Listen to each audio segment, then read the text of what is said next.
فضائل احکام کے لحاظ سے بہت اہمیت کا حامل ہے۔ اس میں رمضان کے روزے، تراویح، عبادات اس حوالے سے بہت زیادہ اس کا مقام و مرتبہ ہے۔ اسی طرح تاریخی واقعات اور تاریخی معاملات پیش آنے کے لحاظ سے بھی بہت اہم مہینہ ہے، اور اس میں تاریخ کے بڑے بڑے اہم واقعات، سانحات اور بہت بڑی شخصیات کی وفات اس طرح کے حوالے سے بھی یہ بہت زیادہ اہمیت کا حامل ہے۔ چنانچہ انہی واقعات میں سے، انہی دنیا کی تاریخ کے بڑے اور عظیم جو یوں کہہ لیں حادثے ہیں، واقعہ ہیں، سانحہ ہیں، اور ایک بہت بڑے پیش خیمے ہوئے آئندہ آنے والے ان کے لیے، ان میں سے ایک غزوہ بدر ہے جو اسی رمضان المبارک کے اندر 17 رمضان المبارک کو پیش آیا۔ تو انشاءاللہ آج ہم اس حوالے سے کچھ معروضات پیش کریں گے، اور یہ اس میں بھی بہت ضروری ہے کہ یہ وہ پہلا غزوہ ہے جو صحیح معنی میں آگے اسلام کی فتوحات کے لیے پیش خیمہ ثابت ہوا، اور جس کو خود اللہ تعالیٰ نے قرآن مجید میں پوری تفصیل کے ساتھ بیان فرمایا، اور جس کی صورتحال یہ ہے کہ بظاہر اسباب کے درجے میں کوئی جیتنے کے، کامیاب ہونے کے، مسلمانوں کی فتح کے دور دور تک کوئی چانس، کوئی علامتیں نظر نہیں آ رہی تھی۔ اللہ تبارک و تعالی نے اپنی مدد مسلمانوں کی جو ہے خصوصی بہادری، رسول اللہ کے ساتھ وفاداری کی وجہ سے اللہ نے خصوصی مدد فرمائی، اور مسلمانوں کو فتح مبین عطا ہوئی، اور کفر جو ہے شکست کھا گیا، کفر کی کمر ٹوٹ گئی، اور کفر جو ہے یوں سمجھیں کافی حد تک وہ جو ہے کمزور ہو گیا۔ اس حوالے سے انشاءاللہ ہم عرض کریں گے۔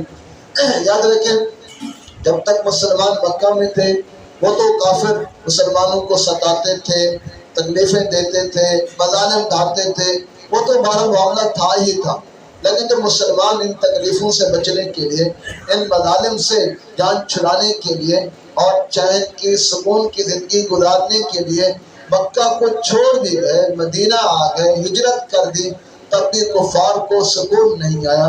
ان کو یہ چیز ہضم نہیں ہو رہی تھی کہ مسلمان کیوں ایک جگہ سکون سے، اطمینان سے اپنے دین پر عمل کر رہے ہیں، وہ وہاں بیٹھ کر کے بھی وقتاً فوقتاً سازشیں کرتے رہتے تھے، مسلمانوں کو ختم کرنے کے منصوبے بناتے رہتے تھے۔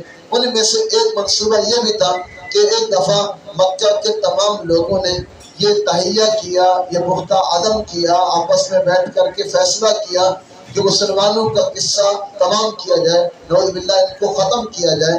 چنانچہ اس کے لیے صاحب ذہن افراد کی بھی ضرورت تھی، مال کی بھی ضرورت تھی، تو پہلے انہوں نے مال کا انتظام کیا، اور پورے مکہ کا جو ایک بڑا تجارتی قافلہ جا رہا تھا ملک شام کی طرف جو ہے تجارت کے لیے، سب نے اپنا اپنا سرمایہ اس میں لگایا، اور طے یہ ہوا کہ اس کا جو سرمایہ ہے، اصل ہماری رقم ہے، وہ تو ہر بندہ لے گا، لیکن نفع کوئی بھی نہیں لے گا، کسی کو نفع نہیں ملے گا۔ جتنا بھی اس کا جو ہے نفع ہوگا وہ سارا حضور کا کہا کہ محمد اور ان کے ساتھیوں سے مقابلے کے لیے استعمال ہوگا، اور بہت بڑا قافلہ تھا۔ آپ یہ سمجھیں کہ پورا مکہ جس میں اپنا سرمایہ تھوپ لے، اور بڑے بڑے اس میں سردار بھی تھے، تو سب نے یہ طے کیا، اور ابو سفیان کی قیادت میں یہ قافلہ ملک شام گیا۔ حضور صلی اللہ علیہ وسلم کو جب اس چیز کی اطلاع ہوئی کہ کافروں نے یہ سارا منصوبہ بنایا ہے، اور وہ قافلہ جو صرف مسلمانوں کے جو ہے ختم کرنے کے لیے سارا ترتیب دیا گیا ہے، وہ قافلہ ملک شام سے واپس لوٹ رہا ہے مکہ، اور چونکہ مدینہ راستے میں پڑتا تھا، تو حضور نے فرمایا کیوں نہ اس سے پہلے کہ ہم ان کو جانے دیں اور وہ یہی سامان اور یہی پیسہ ہمارے خلاف استعمال کریں، کیوں نہ ہم پہل کریں اور یہی قافلہ ہی ان کو ان تک پہنچنے نہ دیا جائے، اور یہ سامان ہمارے خلاف، پیسہ ہمارے خلاف لڑنے کے لیے لے کے جا رہے ہیں، یہ سامان، یہ پیسہ ان سے یہی لے لیا جائے، چھین لیا جائے، تاکہ اس سارے معاملے کو ختم کر دیا جائے۔ تو حضور صلی اللہ علیہ وسلم نے اس قافلے کو، جو چھوٹا سا قافلہ تھا، چھوٹا کا مطلب یہ ہے کہ ویسے تو بڑا تھا، 60-70 افراد پر تھا، لیکن کوئی جنگی جیسے ایک گروپ ہوتا ہے، باقاعدہ ایک فوج ہوتی ہے، ویسے نہیں تھا۔ تو یاد رکھیں حضور صلی اللہ علیہ وسلم کو جب اطلاع ملی تو آپ یاد رکھیں مدینہ سے جو نکلے ہیں 12 رمضان المبارک کو وہ صرف ابو سفیان کے قافلے کے تعاقب میں نکلے ہیں۔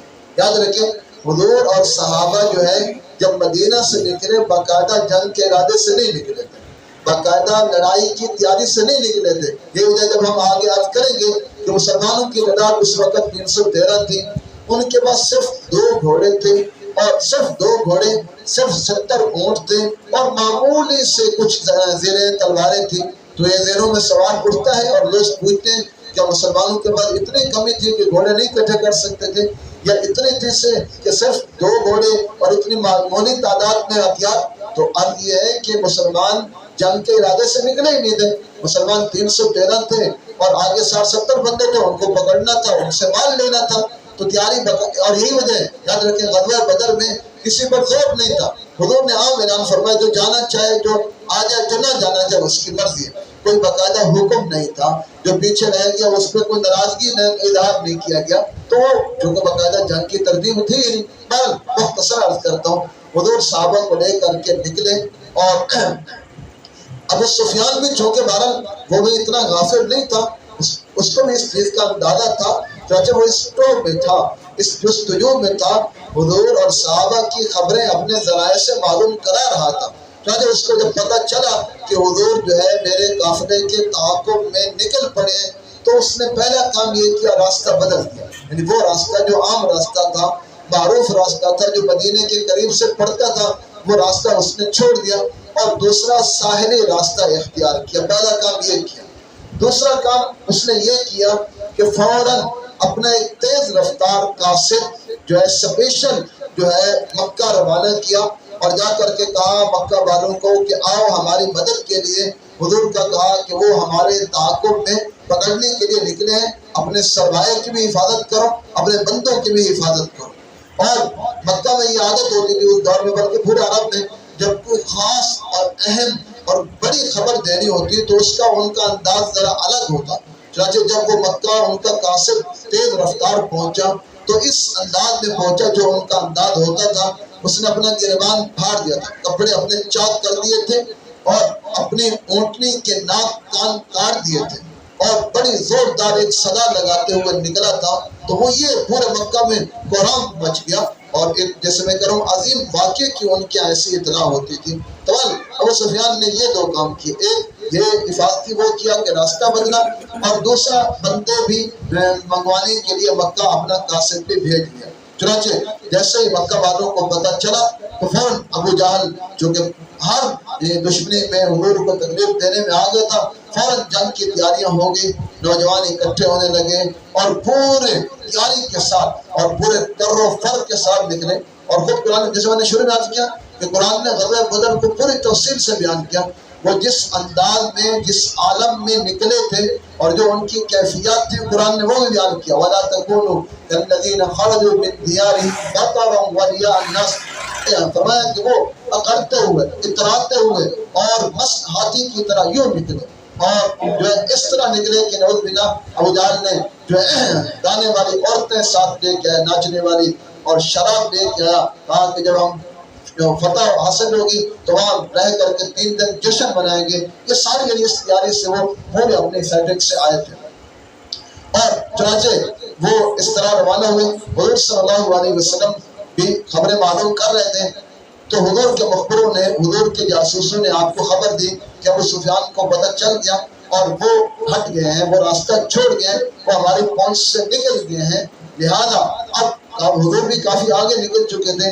ادھر ابو سفیان کا قافلہ ہو چکا، ادھر مکہ سے بھی قافلہ روانہ ہو چکا۔ اب حضور کو یہ بات معلوم ہوئی تو اس وقت حضور نے پھر صحابہ سے باقاعدہ مشورہ کیا، اور مشورہ اس بات کا کیا کہ اب کیا کیا جائے۔ جیسے میں بار بار کر رہا ہوں کہ شروع میں جب حضور اور صحابہ نکلے تھے باقاعدہ جنگ کے ارادے سے نہیں نکلے تھے، نہ ہی جنگ کی تیاری سے نکلے تھے، اور ساز و سامان ساتھ لائے ہی نہیں تھے۔ اب صاحب مدینہ سے بھی کافی دور نکلے ہیں، بدر کا جو مقام ہے وہ مدینہ سے تقریباً 70 سے 80 میل کا فاصلہ ہے، اور یہ 120 سے 30 کلومیٹر کا فاصلہ بنتا ہے تقریباً۔ تو صاحب اپنے شہر سے بھی اب نکل چکے ہیں، بظاہر کو پیچھے کمر کی بھی وہ نہیں ہے، اور جس مقصد کے لیے قافلہ وہ بھی ہاتھ سے نکل گیا۔ آگے ایک بڑا دشمن جو ان سے تعداد میں 3 گنا زیادہ ہے اور ساز و سامان میں بھی اتنا ہی زیادہ ہے اور پوری تیاری کے ساتھ ہے. تو اب صاحب میرے بظاہر ایک مشکل وقت تو آ گیا. تو حضور صلی اللہ علیہ وسلم نے صحابہ سے مشورہ کیا کہ اب کیا کیا جائے، کہ آیا جنگ کی جائے یا واپس. تو سب سے پہلے ہی ہے، ہر چیز میں پہلے ہیں، جان نثاری میں، صدق میں، وفا میں، اطاعت میں ابو بکر صدیق جو سراپا عشق ہے، فوراً کھڑے ہوئے اللہ کے رسول دیر کس بات کی، چلتے ہیں انشاءاللہ لڑائی کریں گے، جہاد کریں گے، اللہ نے فتح دی تو غازی ہوں گے، اگر دوسری صورت ہوگی تو شہید ہوں گے، اس میں گھبرانے کی کیا بات ہے. حضور نے فرمایا اور ساتھی مشورہ دیں.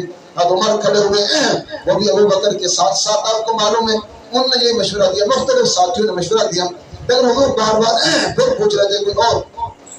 تو حضرت سعد بن معاذ جو انصار کے سردار تھے وہ سمجھ گئے. انہوں نے کہا اللہ کے رسول آپ کا اشارہ ہماری طرف ہے، انصار کی طرف. کیونکہ دیکھیں یاد رکھیں انصار جب مکہ سے حضور کو لائے تھے تو انہوں نے یہ وعدہ کیا تھا کہ ہم آپ کا دفاع کریں گے، لیکن اس میں مدینہ میں رہ کر کے بات ہوئی تھی.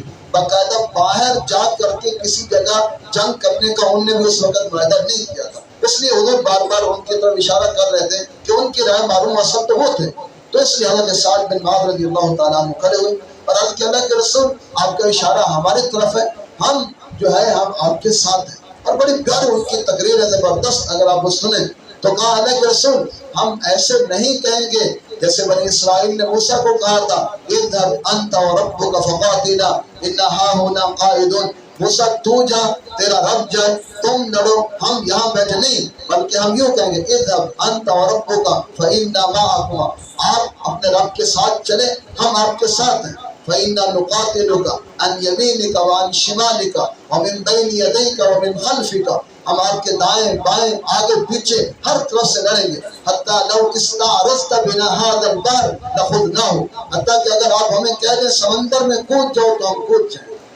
تو حضور صلی اللہ علیہ وسلم کا چہرہ اقدس خوشی سے مسکرا اٹھا اور آپ جو چاہتے تھے جو آپ کی منشا تھی وہ پوری ہوگی. تو حضور نے فرمایا اب بڑھو آگے. چنانچہ جو بدر کے مقام پر پہنچے، بدر جو ہے اصل میں کنویں کا نام تھا، جیسے ہمارے پرانے زمانے میں کنووں کے ارد گرد آبادیاں ہوتی تھی، اور بات کر رہا ہوں یہ مدینہ سے 70 سے 80 میل کے فاصلے پر تھا. تو وہاں جا کر کے ادھر مسلمان آ رہے ہیں مدینہ کی طرف سے اور ادھر مکہ کی طرف سے، جو اللہ نے قرآن مجید نے اس کا بھی پورا منظر کھینچا ہے، یعنی وہ 10ویں پارے کی جو آیات ہیں قرآن مجید نے اس پوری تفصیل کو یہ نقشہ بھی کھینچا ہے، پر وقت نہیں ہے میں وقت عرض کرتا ہوں. تو روڈ میں پہنچ گئے، ادھر سبل پہنچ گئے. اچھا اب دونوں اپنی اپنی جستجو میں تو تھے، یعنی حالات معلوم کر رہے تھے اور پوری تیاری کے بارے میں بھی لے رہے تھے. تو حضور یہاں میں 2 باتیں، حضور صلی اللہ علیہ وسلم کی جو ہے دور اندیشی اور آپ کی جو ہے معاملات کو پہچاننے کا بھی عرض کروں گا، اور ادھر سے کافروں کی طرف سے جو جناب ابو سفیان تھے اس وقت تک کافر تھے، ان کی بھی دور اندیشی کو میں عرض کرنا چاہتا ہوں. پر جناب ابو سفیان کی دور اندیشی دیکھیں، جب وہ بھاگا تھا وہ پتہ کیسے بھاگا تھا، راستہ اس نے کیسے بدلا، اس کو کیسے اندازہ شک ہوا. تو جا رہا تھا تو راستے میں 2 عورتیں باتیں کر رہی تھی. ان سے پوچھا کوئی آپ نے یہاں قافلہ دیکھا ہے؟ تو انہوں نے کہا یہاں ایک قافلہ تھا. چنانچہ وہ قافلے میں جب ٹھہرے تھے تو اونٹ پہ تھے اکثر، تو اونٹ نے مینگنیاں کی، جو بہانہ کرتے ہیں مینگنیاں کی، تو مینگنیاں پڑی ہوئی تھی. ابو سفیان نے وہ مینگنی اٹھائی اور مینگنی کے اندر سے کھجور کی گھٹنی نکلی.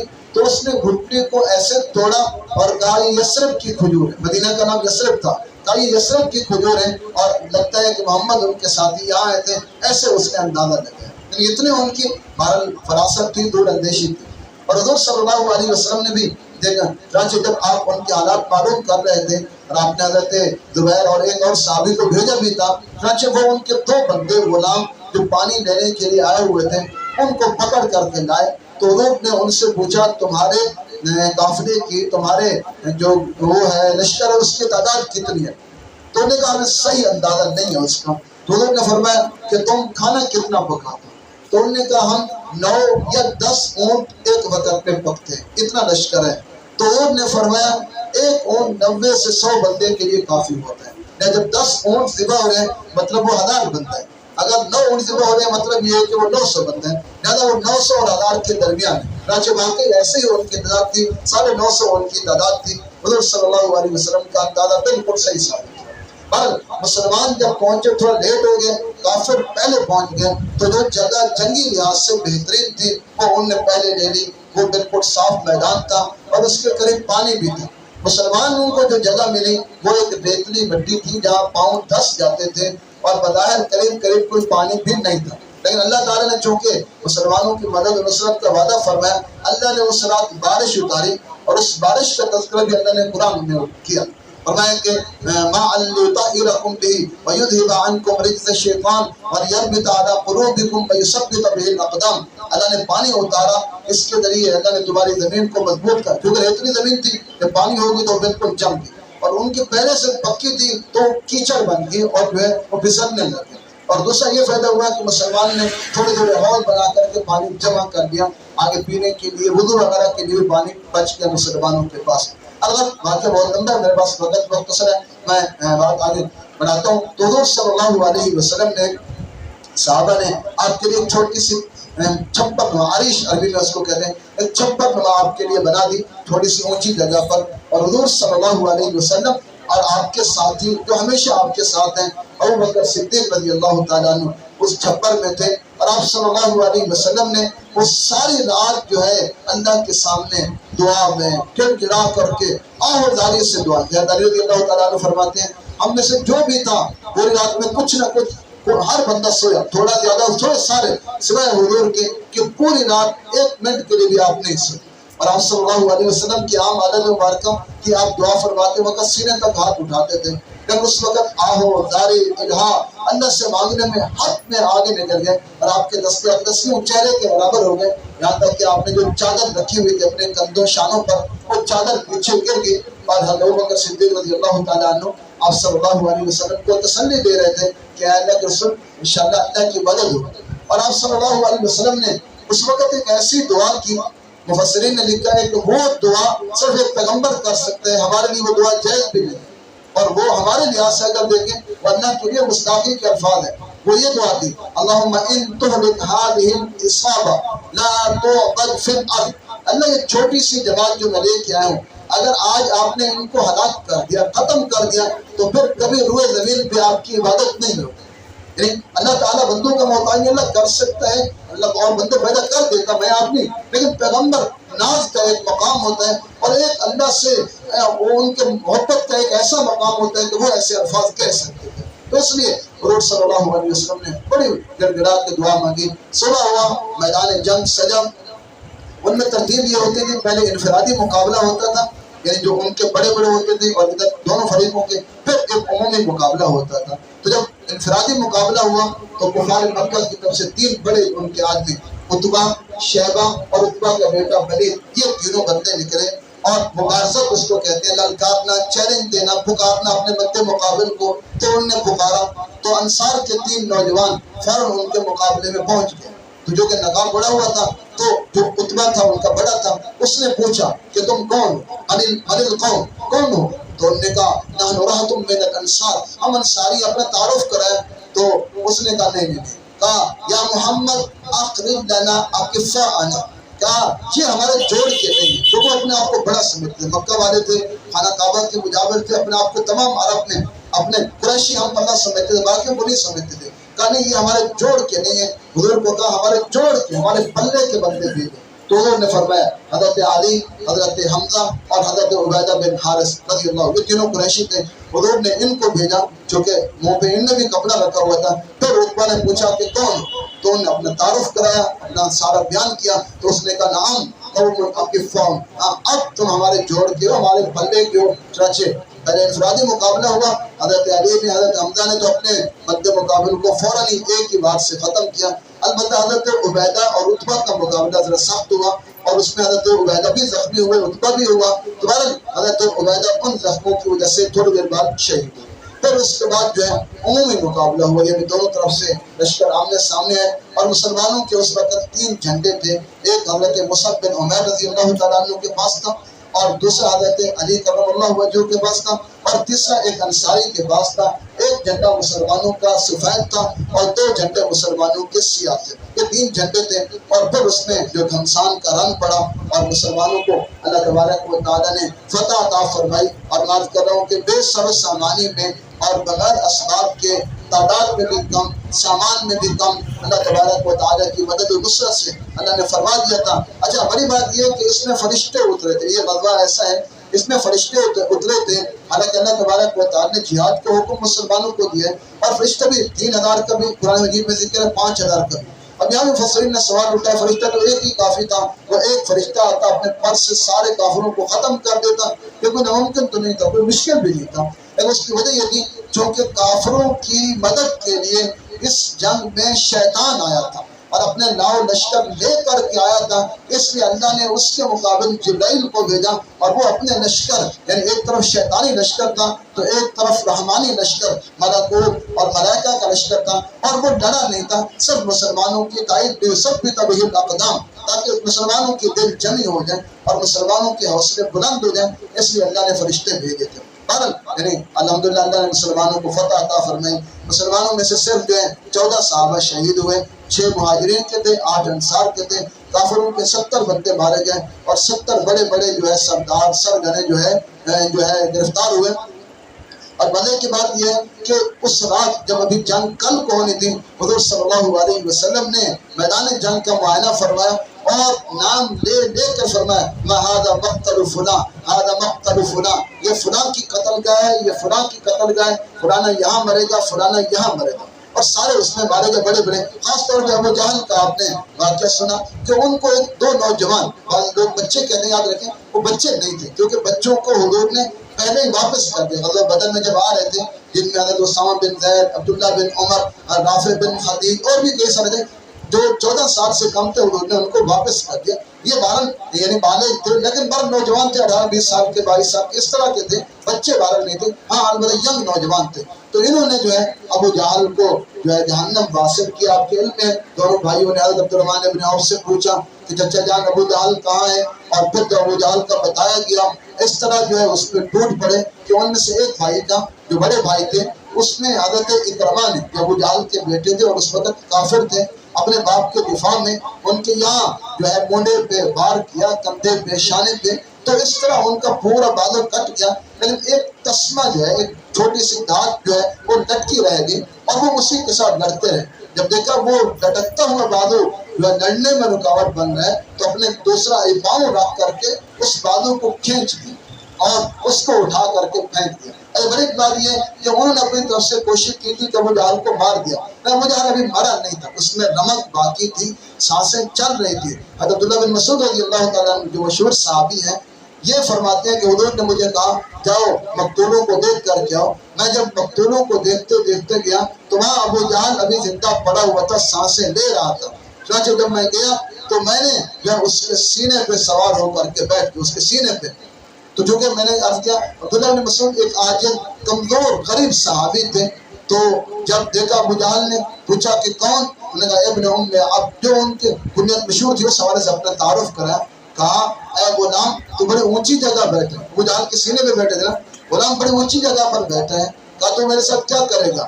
تو انہوں نے کہا میں یہی کروں گا کہ تیرا سر قلم کروں گا۔ اچھا کر سر قلم کر، لیکن ایسا کر یہ میری تلوار ہے، اس سے یہ تیز تلوار ہے، اس میں یہ ہے کہ جلدی میرا سر قلم ہو جائے گا۔ اور کہنے لگا ظالم کہ جب میرا سر قلم کر تو تھوڑا نیچے یہ مونڈوں کے شانوں کے قریب سر کاٹ، تاکہ جب اور سر رکھو میرا سر اونچا نظر ہے، پتہ لگے کہ ایک سردار کا سر ہے۔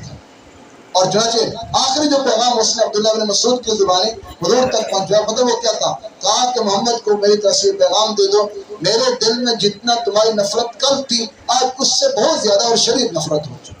یہی وجہ ہے کہ اللہ کے نبی نے فرمایا کہ میری امت کا فرعون یہ ابو جہل ہے، اور یاد رکھیں یہ ایسا فرعون ہے جو اس فرعون سے بھی زیادہ بدبخت ہے، کیونکہ وہ فرعون خود قرآن کہتے ہیں جب اس پہ عذاب آیا اور جو ہے وہ غوطے کھا رہا تھا تو اس نے کہا آمنت انہ لا الہ الا الذی آمنت به بنو اسرائیل وانا من المسلمین، میں ایمان لاتا ہوں کہ رب وہی ہے جو بنی اسرائیل کا ہے اور میں مسلمان ہوتا ہوں۔ یہ اور بات ہے کہ عذاب دیکھنے کے بعد ایمان معتبر نہیں ہے، لیکن اس نے کوشش تو کی، تھوڑا سا اپنے جھکاؤ کی وہ تو کی، لیکن یہ مر رہا ہے، گردن کٹ رہی ہے، اور گردن کٹتے وقت بھی اس کی کیفیت یہ تھی، اور آخری پیغام پھر بھی یہی تھا۔ تو یہ پہلا غزوہ تھا جو بڑا، ویسے چھوٹے چھوٹے اور بھی، لیکن پہلا اور بنیادی غزوہ تھا غزوہ بدر۔ اور مزے کی بات یہ ہے کہ یہ رمضان جیسے میں نے شروع میں تاریخ عرض کی 17 رمضان سن 2 ہجری اور جو ہے 25 مئی کا تاریخ دن تھا، اور اکثر صحابہ روزے تھے۔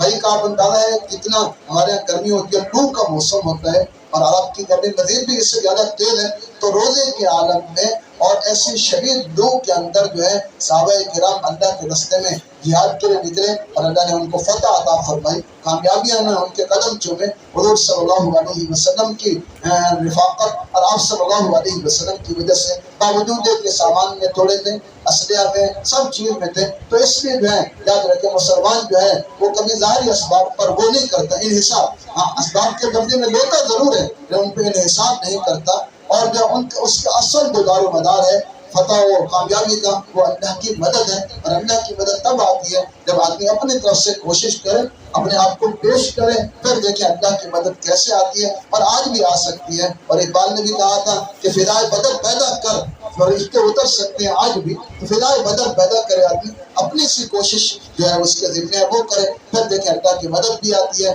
اللہ کی نصرت بھی آتی ہے، اور کیسے آج بھی فرشتے اتر سکتے ہیں۔